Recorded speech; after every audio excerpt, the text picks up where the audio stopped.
In this video, I'll show you our recommended workflow for creating large and complex elevator groups using the example of a double-deck elevator. Let's get started. When working on large and complex elevator groups, it is helpful to follow a structured approach for efficient project creation. Here are some general guidelines and useful tips to help you along the way. Step 1. Start by creating a project with only a few floors. Step 2. Exchange the basic components with those required for your specific project. Step 3. Modify all necessary parameters that align with your design requirements. Step 4.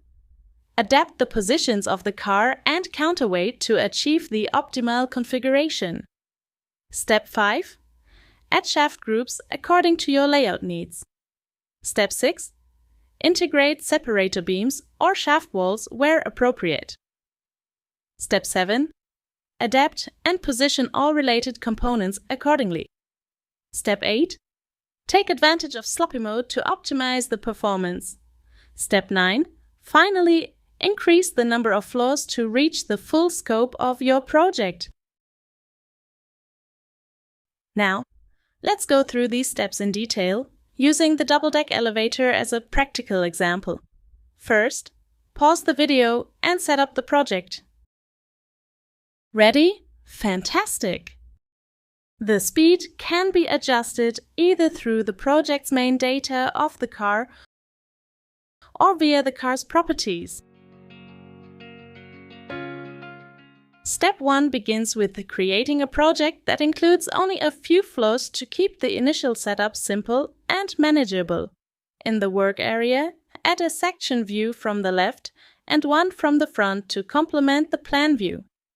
For Step 2, the standard car frame is replaced with a double-deck car sling, ensuring that both decks can serve all floors.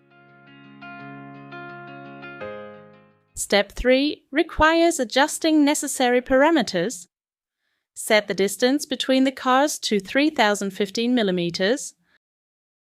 Modify the headroom to 5800 mm and the shaft pit to 4100 mm to ensure enough space for both decks at the top and bottom of the shaft. The focus in Step 4 is on positioning the car and counterweight using the view frame properties. It's recommended to do this before increasing the number of floors, as it reduces the calculation load and improves project performance.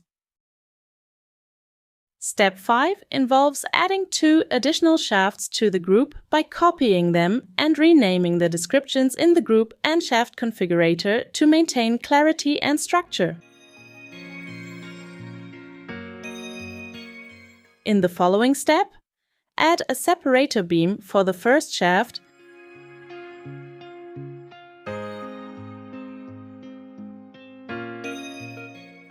and remove the group shaft wall opening from the second shaft. When reaching Step 7, it's time to modify the hall buttons.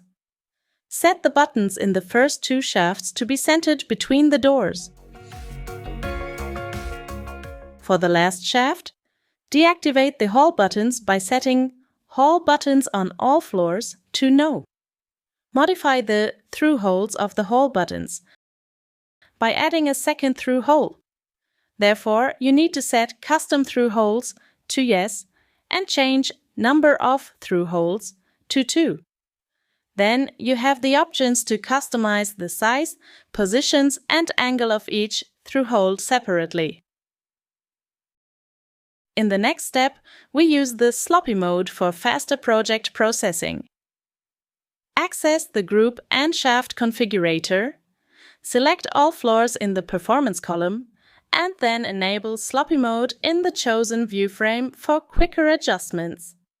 Finally, in Step 9, you can increase the number of floors via the group and shaft configurator. Ensure the default for new floors is set correctly and use the +10 button to add multiple floors at once across all shafts for faster setup. By following these steps, creating large and complex elevator projects becomes much more manageable and efficient.